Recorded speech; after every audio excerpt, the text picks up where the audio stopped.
감사하고요. 오늘 제가 사회를 보겠습니다. 오늘 저희도 여러분들 초청해 주시면 지금 국부가 어떻게 돼가는지 지난 3월에 이어서 여러 가지 말씀도 나눴고 저희들이 앞을 나가면서 함께할 수 있는 그런 스터디 세션을 했었는데 지금 현지인들이 어떻게 진행하느냐에 따라서 여러분들이 함께 북부라는 운동이 어디로 갈지 같이 들어봐 주시면 감사하겠고요. 그리고 그 안에서 여러분 선교사님들이 함께 어떻게 함께 하실 수 있을지 제가 한국말로 버벅거려도 좀 죄송합니다. 그리고 저희들 제가 말씀드린 대로 이렇게 책 드리면서 말씀드렸는데 나신다의 기쁨 책을 쓴 이유도 저희들이 이제 거의 주도적으로 여기까지 해온 사역인데 이제 저희들의 한계를 만나는 것 같아요. 그리고 저희들의 성격과 이제 백그라운드와 여러 가지 합해서 여기까지가 우리들 하는 최선인 것 같고요. 그래서 이제 거기에 대한 내용들을 책으로 담았고 그리고 저희들이 여러 가지 노력을 해봤잖아요. 이 교회에서도 해보고 저 교회에서도 보고 저희들이 지금까지 해온 거는 사역이 마냥 큰 게 주도 목적이 아니라 여러 가지 시도를 해보고 이런 프로그램이 있을 때 어떻게 사람들이 이용해 되는지 어디서 효과가 있는지 이제 뭐 남아공에서부터 캐나다, 미국까지 해보고 타운십에서도 칼라들도 해보고 흑인들도 해보고 교회에서도 해보고 여기서 선교사님들도 도와주셔서 선교사님 교회에서도 많이 해보고 여러 가지 저희들이 이제 경험해보면서 배운 것들이 많아요. 이제 그것 때문에 저희들이 나가서 했었는데 그러면서 여러 가지 이제 뭐 일도 많았고 저희들이 이제 해결 못하는 점도 많이 봤고 현지인들도 쓰러지는 분들도 많았고 지금까지 저기 책에 나온 데는 한 1200권 정도 프린트돼서 여러 가지 언어로 여기 이제 5언어로 프린트가 돼 있는데 그걸로 나갔는데도 저희들은 그러니까 그 제자 훈련에 걸맞고 나서지 않는 사람들은 보통 보내줘곤 했어요. 그래서 여러 가지 축복받은 사람들이 있더라도 지금까지 저희들이 끌고 온 사람들은 진정하게 자기들이 예수님 사랑을 나누고 싶은 사람들을 지금까지 손을 잡고 같이 왔고 지금 그 상황이에요. 그래서 잠깐 설명을 드리면 저희들이 처음 시작을 해서 여러 가지 정말 아무것도 모르는 상황에서 책이 나올 때까지 2020년까지 했고 책이 나온 후로부터 여러 가지 시도를 해봤는데 저와 하영 선교사가 흑인들하고 할 때 흑인들이 리더가 돼서 사람들이 모이는 것까지는 봤는데 감사합니다. 그 리더들이 데리고 온 멤버들이 진정한 제자가 돼서 또 그 사랑을 나누는 거는 보는데 실패를 했어요. 그건 선교사로서 가장 큰 장벽이자 리밋인 것 같아요. 뭐냐면 저희들하고 관계를 직접적으로 해서 사랑받은 게 너무 커서 그걸 버리고 배우는 예수님만 가지고 나가는데 참 그런 장벽이 있더라고요. 그래서 저희들도 그런 리더들이 자기 멤버를 하시는 분들은 있더라도 그게 크지 않으면 말씀드린 대로 놔드리고 다른 데로 옮기고 여러 가지 시도를 했는데 지금 노불리카야 목사님 교회에서 시작하는 그것도 이제 A&MC에서 저희들이 최경진 목사님을 통해서 그레이스 칼리지에서 시작을 해서 그래서 트레이닝을 받으셨어요. 그리고 교회에서 하면서 저희들이 한 펑션은 가서 리더들 트레이닝 해준 것밖에 없어요. 그런데 거기서 나온 리더들이 또 브랜치아웃을 했는데 그 안에서 나오는 친구들이 진정한 제자가 되는 모습이 지금 나오고 있어요. 그래서 지금까지 책을 가지고 4, 5년을 해온 그 노력이 진정하게 운동이 돼가는 상황인 것 같아요. 그래서 그 운동을 보면서 우리들이 할 일들이 바뀌어야 되겠구나 해서 하영 선교사랑 저는 이번에 책 쓰고 조용히 지냈어요. 금년에 지내면서 여러 가지 생각도 하고 필요한 것들 해가면서 선교사님들하고 교제만 하고 왔는데 그 안에서 이 현지인들이 커갈 수 있는 모습을 진정하게 도울 수 있는 분들이 어떤 분들일까. 그래서 저 지금까지 그 북부가정 친구들에도 20몇 명 계시는 것 같은데 그 안에서 북부를 직접 해보시고 진정하게 북부의 그 사랑에 대한 이해를 동감해 주시고 나눠주시는 분들만 저희들이 초청을 한 거예요. 이상에서 여러분들한테 뭐 이래라 저래라나 뭐 이런 요구사항이 있는 게 아니라 오늘 들어주시고 진정한 현지인들의 운동으로 얼마나 자리 잡을 수 있고 저희들이 이렇게 힘들었던 아프리카에서 어떤 희망을 보여줄 수 있는지 그걸 마음을 모아주셨으면 좋겠고요. 그걸 보시고 저희들이 같이 할 수 있는 일들을 만들어갈 수 있게 저희들은 이 책으로서 저희들의 독자적인 여정은 끝을 내는 걸로 감히 말씀드리는 거예요. 그래서 저희들도 어떻게 돼갈지 모르고 어떤 것이 중요할지 모르지만 오늘 노불리카야 목사님이 지금 현지인들 상황, 뭐 교회나 가정이 변하는 게 아니라 사이스나 다른 데에서 리더들이 어떻게 변해가고 있는지 어떤 시도를 하고 계시는지 자립적으로 선교사와 닿지 않는 현지인들 사이에서 어떤 운동이 일어날 수 있고 그 안에서 노블리카야 목사님께서는 어떤 걸 바라보시고 어떤 걸 원하시는지 그걸 봐주셨으면 좋겠고요.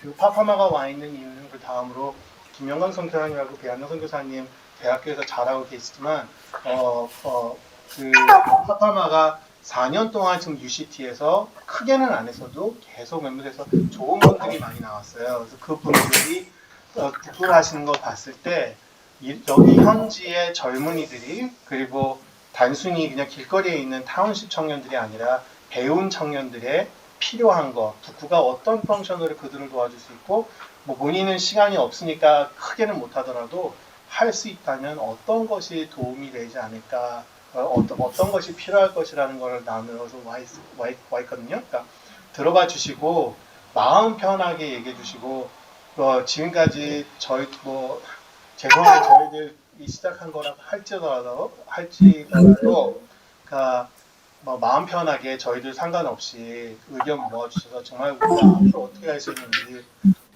꿈을 꿔주셨으면 감사하겠습니다. 질문 있으십니까? 시작하기 전에.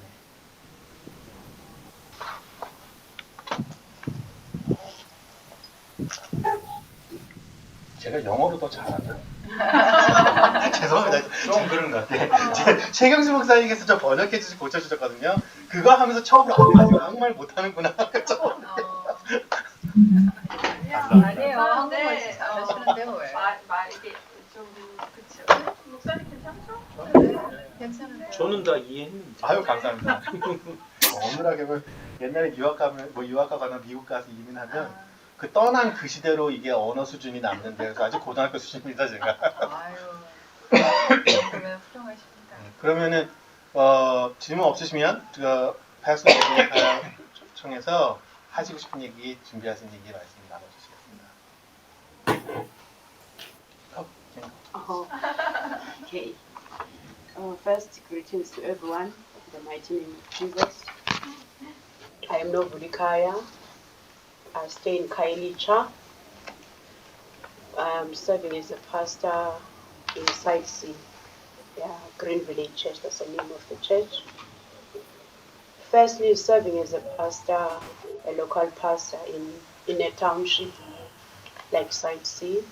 It's very challenging because you're facing a lot of things. There's crime, there's children that are raised by single parents, there's drug abuse, there's alcohol and all that. There are many churches that are there, but there are more problems.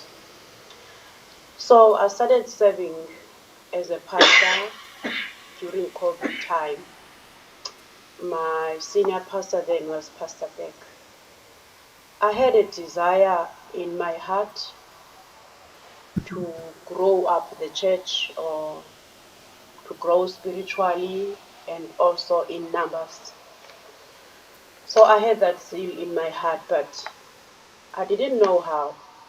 Yes, I did so many disciple courses to help the church to grow. Even though I tried, it was not easy. But I didn't know what was the reason. Then in 2023, Pastor Beck approached me about Vugu. And book was a new thing to me. I never heard the name. I've never seen anything about Vuku. But since he knew that I wanted to grow the ministry, so he approached me that it will also help you to grow your ministry. Now, the training was in Danun. It was in 2023, if I can remember clearly. I think it was in the beginning of 2023. I went there, but I didn't have much hope. I think it was because of the name that I didn't know. But I had two questions in my heart. What is Vuku? What is different from other courses that I did to grow up the ministry? Since I knew that I already did other discipleship courses like EE3 and others. Then I started the training, but initially I didn't see anyone who clearly understood what it was about. I wasn't sure if Vuku was a good program for me to do what I wanted to do.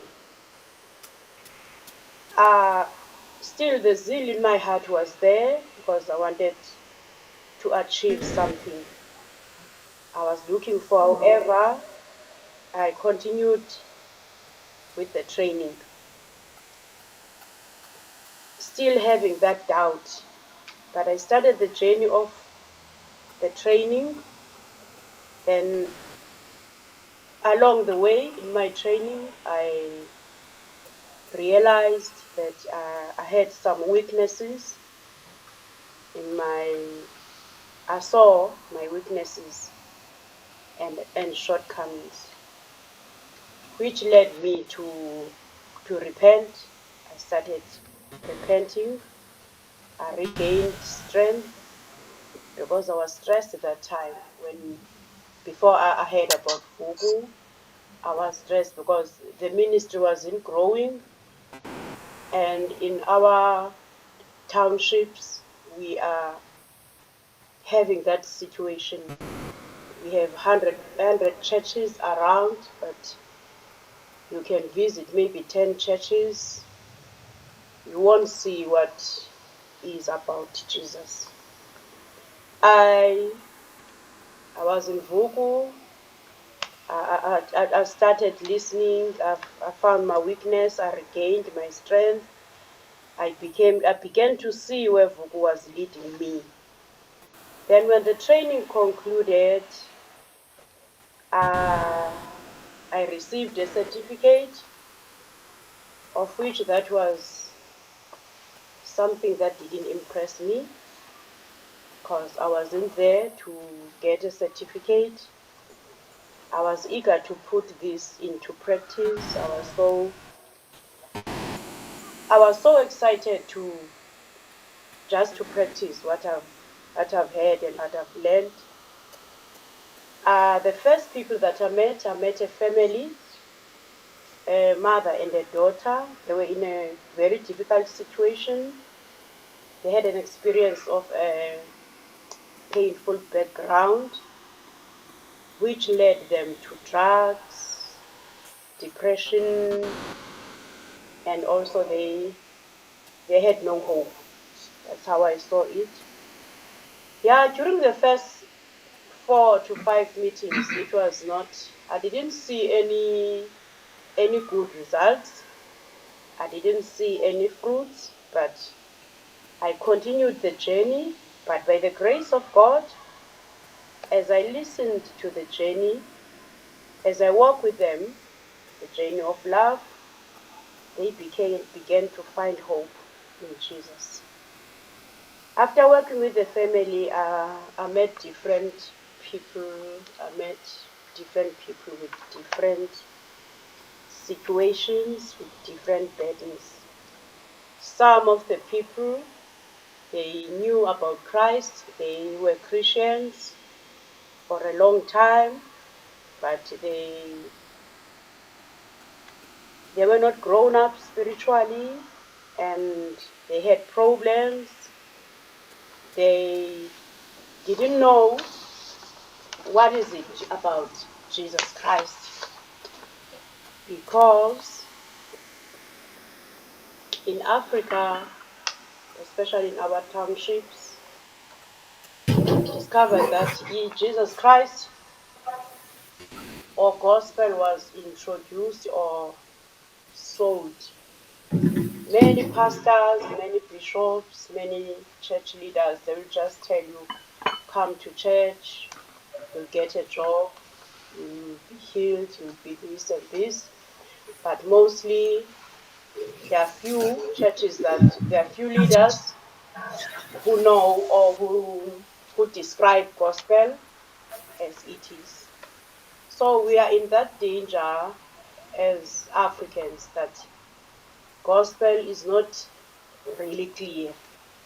So that's what made me to see results from those people that were saying they were Christians. Some were Christians, but they couldn't stand when they face situations because they were coming to Jesus for certain reasons. So it became very fruitful to me, to the church members, to the churches around, to the people that I met. The church members also began to reach out.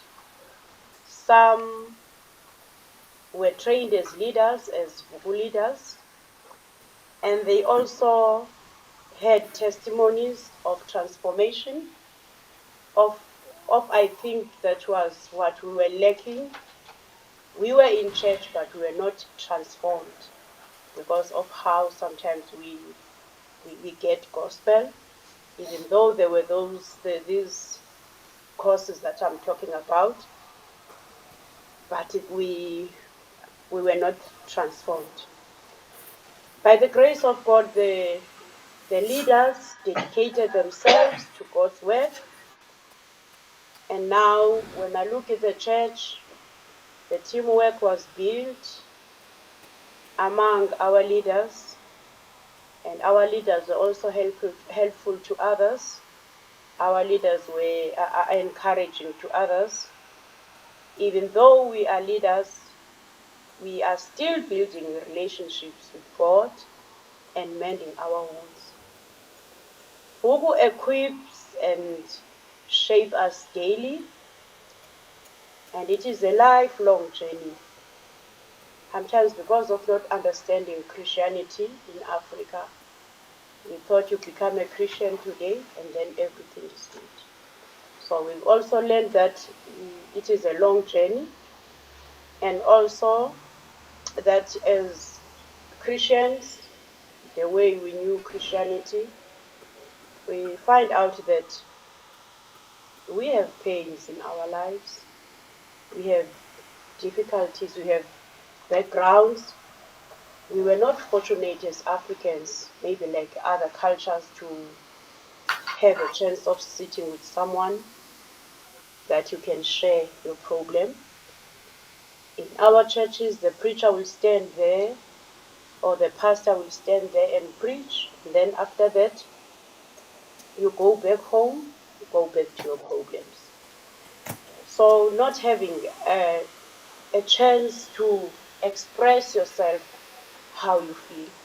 If, for instance, you have a marriage problem, you don't discuss about it in church. The pastor will tell you that the reason is because you don't pray. So the Vugu program helped so many relationships because people had a chance to sit down and talk about their problems, had a chance to heal their wounds. The more we reach out, the clearer it becomes who we are. Through reaching out with Vugu, we also found our identity. I'm the one who also find identity and what our strength and where my strength is. We are still continuing building groups and families. and our ministry is growing stronger. So Vugu, to me, to answer those questions, is a tool that builds relationships, encourages listening to one another. Because sometimes you don't need money, just want someone to listen to you. Vugu encourages our personal responsibilities. Sometimes you don't want to take responsibility. Then it encourages us to see that I'm in this problem, also I have to take responsibility. Vugu, in my experience, restored many lives, reveals our calling. Vugu raises leaders. Vugu leads us to serve or to service. It helps us to find our identity. Vugu helps us to share love rather than simple teaching. Because as I said in our churches, the most important thing that is important, the pastor stands there teaching. I don't mean that teaching is wrong, but people need someone who can share. Because our people are hurt, they need someone who can share to them. Then maybe after we need that teaching. Vugu facilitates discipleship. It makes it easy. Because now in our days, people are, although we know that it's the truth, people are tired of someone who will come to them and say that Jesus is coming. People will tell you, so what? If Jesus is coming, if Jesus is there, why am I in this situation? So it is an easy tool so that someone, you can sit with someone down, as I said, can listen to someone. Vugu provides counseling. This is what I've experienced. It helps you to avoid judging people, because as a leader, sometimes we are wrong. I was one of those leaders that are wrong. If people, after being taught, are not doing good, I start judging them. Because you're not praying, because you're not serious, because you're like this, if they're not coming to church and all those things. If they are drinking, they're still drinking while they call themselves Christians. I was judging them. Then Vugu helped me to avoid judging people, but to see their heart. It is a journey of love. After finding your identity, you rise and shine for the glory of God. As I said before, I had those weaknesses of judging people, but after following the journey of love, because it is about love, I find my identity, and I'm happily rising up for the glory of God, and I'm not stressed. I have words, I always have words, I have ways to talk to people or to reach out to people. In other words, shortly, I have found complete joy, even though the world around me may seem hopeless. And so much that my vision and my prayer is that I'm praying that people can use Vugu for Africa, because it is the easiest tools. In Africa, we are not educated sometimes. If you teach and tell people those strong words, if you're not listening to people, if you're not sharing love to people, they don't understand you.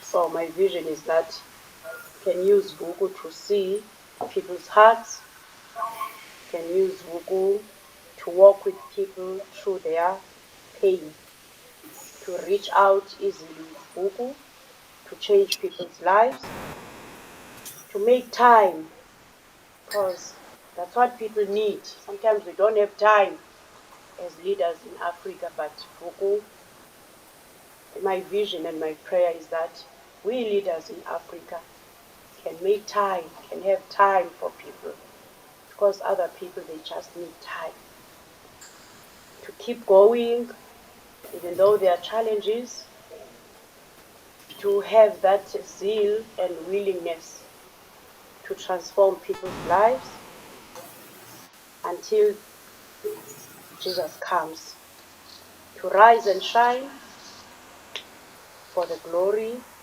of God. Also, in our churches, because of how gospel was introduced to us. After doing Vugu, after finding my identity, I was watching how our church program is happening. For instance, we Africans, we like to praise, and we praise for a long time. So our people, when they are praising, they are very happy. Then when it's time for the word of God, their happiness is dropped. When it's time for benediction, it's dropping more. When we march out of the church, there's no Jesus at all. But with Vugu, it also gave me a platform and a platform to share more about Jesus, to share more about the love of Jesus. And I've experienced many changes. Vugu, lastly, also helped me to foster unity among leaders, because we have a problem. If you're doing discipleship, the pastors or the leaders are afraid that you are going to take their members. Sometimes it becomes difficult to work with other leaders that you don't know. But with Vugu, it became very easy for me, because I'm working with leaders and the leaders are understanding. Thank you.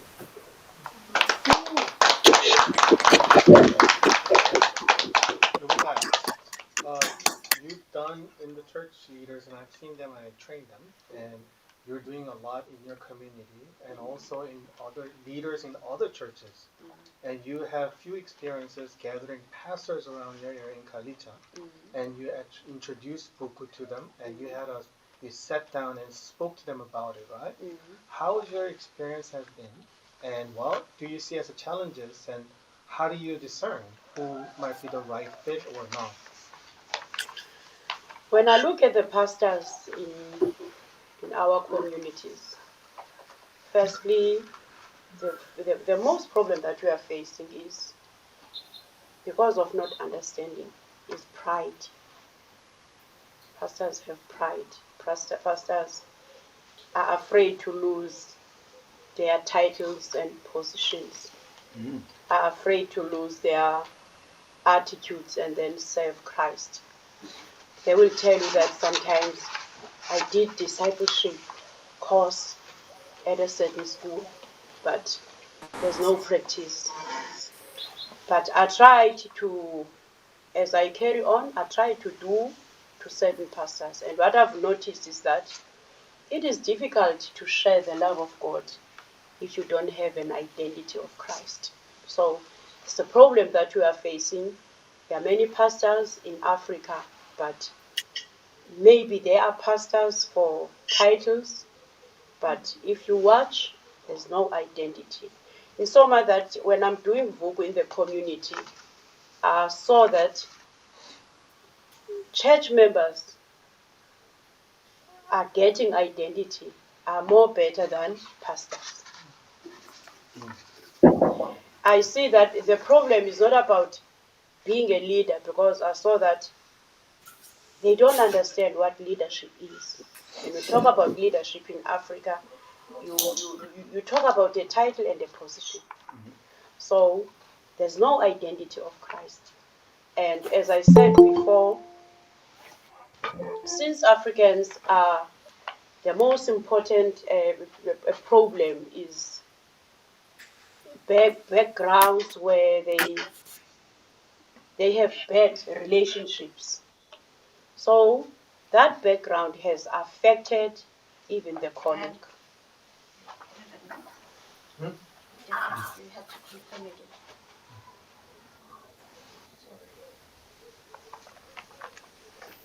All in all, what I can say is that in Africa we are hurt. We need love. Even the pastors and bishops. Thank you. So I'm going to explain to them what's going on now. 지금까지 아마 노블리카야 한 100명 이상을 듣고 갔었대요. 근데 그런데 지금 어떻게 하냐면 저희들이 제가 말씀드린 대로 잘하지 못해서 저희를 바라보든지 어떤 이유로 잘하지 못한 리더들을 다 그 지역에 있고 다른 지역에 있는 리더들을 다시 다 노블리카야 목사님한테 연결을 시켜드리고 있는 중이에요. 그래서 그분들이 그러니까 노블리카야 주위로 리더십이 다시 생길 수 있게. 그래서 저희들을 바라보는 게 아니라 그러니까 현지인들이 줄 수 있는 그 예수님의 사랑으로 다시 시작할 수 있게 그 기회를 만들고 있고요. 그래서 그 노블리카야 목사님께서 크라브에 가서도 트레이닝을 하셨고 거기는 많은 사람들이 영어가 좀 딸려요. 그래서 그 현지인이 가서 하는 게 훨씬 적합한데 아주 좋은 성과가 있었고요. 양 목사님 오시면 기대하셔도 됩니다. 그리고 이민호 목사님 교회에서도 가서도 같이 이제 제가 트레이닝을 했지만 함께 릴레이션십도 만들고 이제 교제도 하고 그랬어요. 그래서 계속해서 전에 있고 지금 안 하는 리더들이더라도 다시 목사님한테 연결시켜서 목사님께서 그 새로운 현지인들 스트럭처를 만들 수 있게 지금 그 준비를 하고 있는 중이에요. 혹시 질문 있으신가요?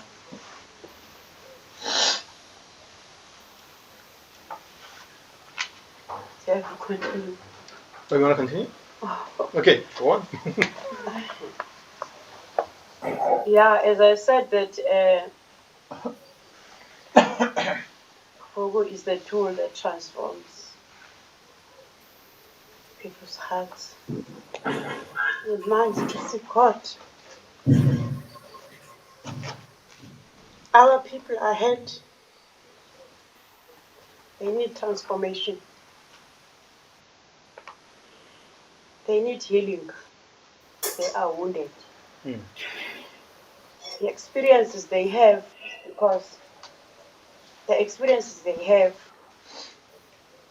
they make them to lose hope. Then Voku teaches that we are family. Our people need family. We need each other.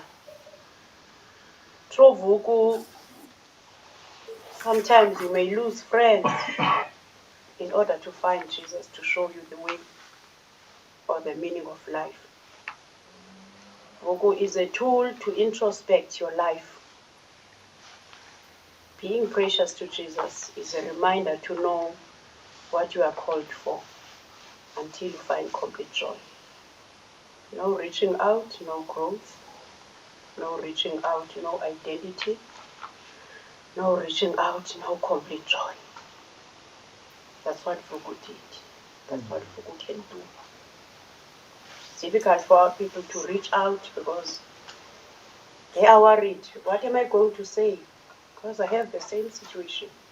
I'm also hurt. Then what am I going to say? How can I go to people and tell them that Jesus is coming? People are hurt, people are unemployed.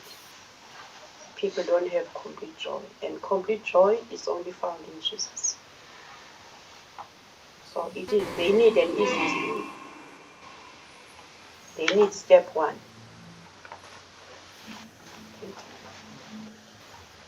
네, 마지막으로 저희들이 이렇게 많은 미팅을 해왔는데 노블리카야 목사님께서 너무 많이 하셔서 그런지 아니면 뭐든지 간에 저희들 하는 만큼 이상으로 하세요. 그러니까 저희가 나가서 하는 것보다 더 잘하실 때가 있고 당연히 같은 사람들이니까 그래서 정말 저희들도 단순히 우리만 잘 되니까가 아니라 정말로 그 제자들을 양육이 되는 게 보이기 시작하면서 저희들도 굉장히 인커리지가 많이 되고 그렇기 때문에 제가 사역을 보통 선교사님이 하셔도 프로그램을 계속 유지하는 건 있어도 진정으로 나가서 제자를 양육하고 커뮤니티를 바꿔나가는 거는 그게 간단한 일이 아니거든요. 그런데 정말로 사이스에서 그 험하다는 데서 지금 그런 일이 일어나고 있고, 다른 리더분들도 찾아와서 얘기를 듣고 배워가는 그런 상황이에요. 그래서 저희들이 할 수 있었던 것보다 훨씬 많이 하시고 계시기 때문에 아마 저희들이 마음 놓고 맡겨드려도 계속 운영이 될 거라고 생각이 돼요. 그래서 초청을 해서 말씀을 나눈 거고요. 질문 있으시면 언제든지 하셔도 되고, 따로 연락하셔도 되고, 마음대로 이렇게 꼬집어 보셔도 되고, 마음대로 하시면 괜찮겠습니다. 그리고 다음으로 파파마가 지금까지 말씀드린 대로 not too long. 그 4년 동안 해오면서 젊은이들이 뭐가 필요한지, 부부가 어떤 거를 채워줄 수 있는지 나누겠습니다. 그래. Hello everyone. I am Papana and I am also a Vuku leader in the university setting. So I first became a Vuku leader in 2020 and my Vuku members were two friends of mine. So their background was they grew up in the church. Even when they came to university, they were active members of church, going to cell group every other week. So they were active, Christians. And the thing that I guess made me choose them was because at the time it was very easy. It was very easy because I didn't have to introduce Jesus Christ to someone new who didn't know it or anything. So I guess they quickly got it and they quickly came in and we did it. It was really good.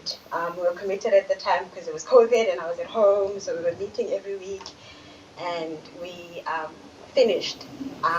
But then when we finished, it was because it was during COVID and we were all in different places. So they didn't do the reaching out at the time. We were supposed to start the next year. And I think that's where the challenge came in because we finished up until meeting 30. They understood, what it feels to be, loved by Jesus and actually feeling it in the group as being there for each other. And I think for me, that was like the first time I guess I got to start thinking about, my peers, people my age, the university students, how they, interact with Jesus Christ, what their relationship is. So we ended up not being able to continue. When I came back, I started a new group. So I had about 9 members, and we were all meeting together. But the 2 that I started with, they couldn't start over with these new people. There was some issues there, some matters of pride, and I was also very uncertain, so I didn't really understand as well what it took to love them in that moment and what it meant for them as well to be missionaries. So I got upset, they got upset, and things didn't go anywhere. But I started off again now with a bigger group, with different people, and a lot of these people didn't really know Jesus Christ. And I think in terms of now really seeing what university, students need, at the time I thought, because that's what I got, it was, a safe space to kind of like meet and go to and grow a relationship. So when we started now, because it was a group of 11 people meeting together all at once, it quickly became a comfort place. So they would come every Saturday and we'd meet and we'd have a really good time, sharing and getting to open up. So that's what, everyone got was that, in Vuku, because university setting in general, like especially UCT, there's a lot of campus ministry. There's a lot of different churches there. There's a lot of different, cell groups. So students are exposed to those things and they do go to church. But the favorite thing with the Vuku was the fact that they felt important. That was the one thing, that they felt important. A lot of them were second years and third years, which means people who are 19 and 20. So for the first time, because it's black people like me, South African people who, when they were in high school, they grew up in townships in the situations that Mama was talking about, where safety, security, love is lacking. Right? They hadn't felt that. So in Vuku, they were able to sort of get a moment to speak about, the challenges that they're young, so they haven't had enough time to make, a lot of mistakes or go through really, really bad, terrible things yet. But I think they found a place to just be themselves, or at least learn, who they are. And that was wonderful. It continued. We got some new members, but then, like, 2 people graduated. One got excluded out of the school. So then it was just like a lot of people left, and then we were a few people down. So for me, I was very happy with what it gave the students in that moment, which is sort of a chance to kind of see Jesus Christ in a new light. Because, as I said, a lot of them, grew up as Christians, as I said, we all grew up in church. They go to church every day, but in Vuku, I think they finally kind of got to hear and maybe also then question for themselves. It kind of made it very personal for them what being Christian is, and what being part of that group is. So I think I was very happy with that, right? Kind of getting that, it does give, the comfort and healing and a safe space. It was a nice alternative, for them, instead of going out and doing other things. They had a space to come to and learn, and they did build really nice connections with each other. And then after that, I had now 2 core members who, followed through, continued all the way with Vuku, and I think they're the ones who, I guess, finally fully at the end understood what it was about, right? It's about now you being a disciple, because so far it's just given them a place to feel love, right? So they all felt love. They all, like, if you were to go and ask, have you experienced the love of Jesus Christ? It's something that they can all say that they have experienced. I've experienced the love of Jesus Christ. But what they sort of kind of like missed is just getting to have ownership of the ministry, that I guess the responsibility part, that now that you have this, how do you now give it? Do you even want to share it with others? And then that has been the big issue. And I'll say it, for me, I think I've learned it's a matter of um, you know them being young. For the most part, it's the idea, for us as a South African Black community, the idea of, being a missionary, or being in the role of the pastor, being the person who shares, is so far out. Like it's like something that only old people do. Only old people, do this. And when they are in that space, it's usually in playing a role, right? I found university students like routine. They like going to church, like being ushers, like being, doing activities, taking part.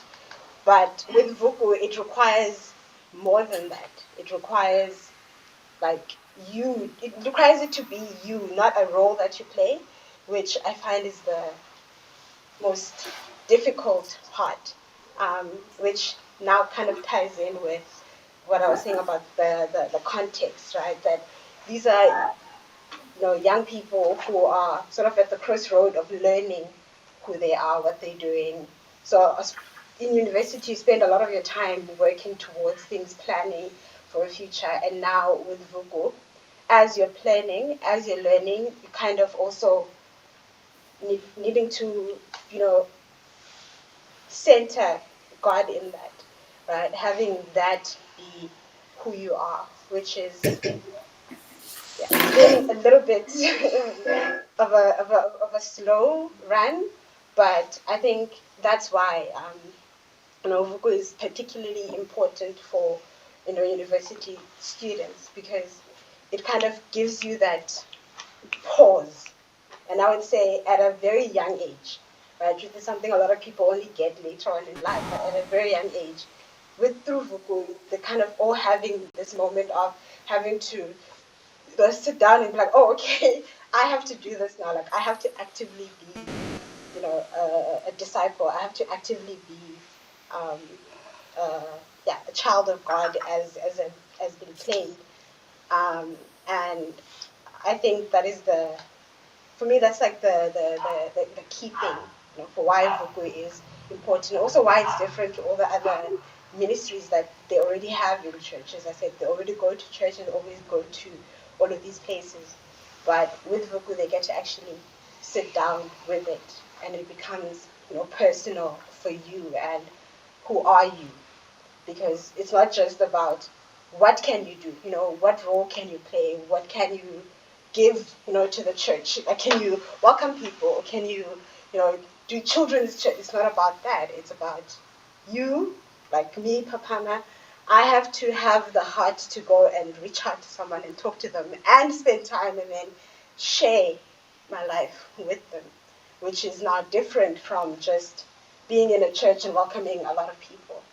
And I think that's the integral thing, which is something that up until recently I've been having sort of this mind block of, but now, they come and then they leave because they're there for like a few years and then they go and then what? But I think what I've kind of also been missing was just that integral thing of Vuku has, like transformed them, and then what's needed, which I failed to do because I've tried to do it on my own without asking for help and collaborating with other leaders, which is, I guess, the key to maybe growing and maintaining what they've already found in Vugu. So yeah, I say it's quite integral to how they are sort of formed, because I feel universities are still at the formation stage.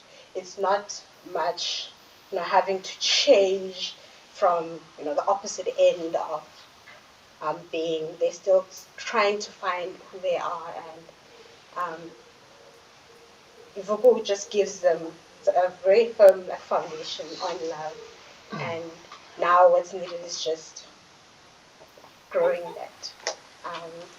So far, I still have the two members who are now leaders. They keep having members they don't start with. That's one thing that we're working on. And I have a brand new member I'm trying to train into being a leader with this new, knowledge and experience that I have had. Thank you.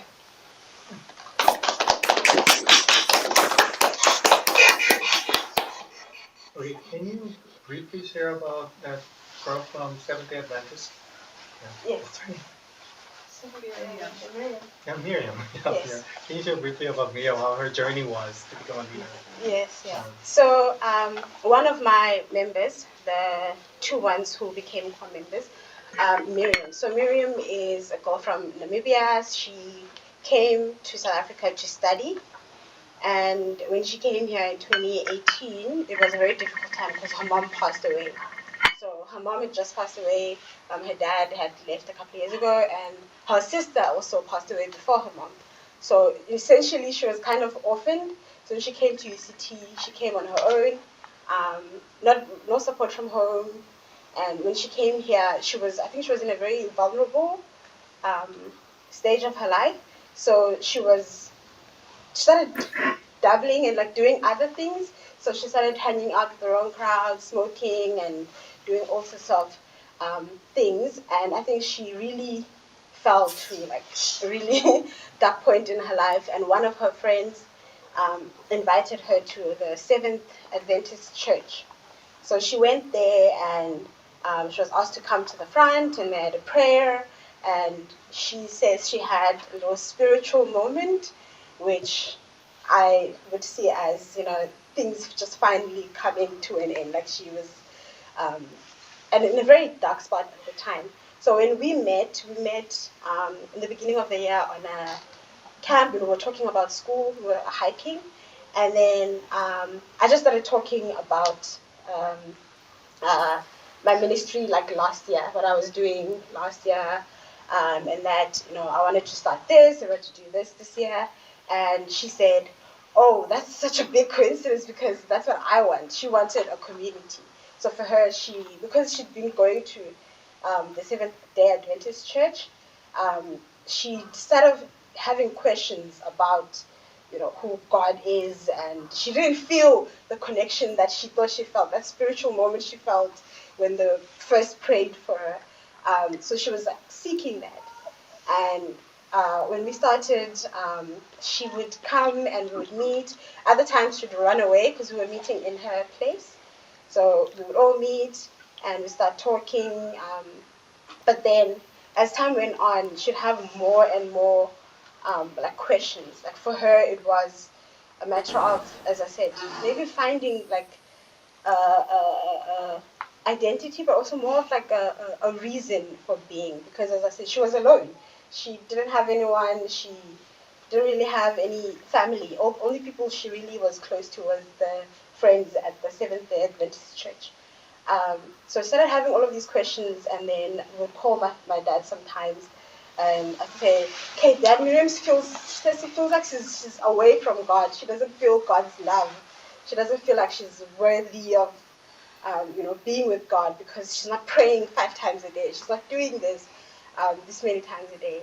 And I think, Dad would give her like answers, but the more we sort of did, the meetings and living our lives together, I think through that she started feeling, I guess, loved. Those questions her questions became less of, God doesn't want me, I'm so far away from him, and all of those things. It became, more about, wanting to know about God instead of always just feeling pressure and what is it? Sort of feeling like pressured and guilty and all of those things. And then we continued with the meetings, and eventually at the end, she said she doesn't think that the church she's in, the Seventh Adventist Church, is the right place for her because she said she never felt, the love of God there. She said she was thankful that she got to go there because that's how she was able to find God. But she didn't think that she'd found love in that church. She had a moment of trying to see what is the truth.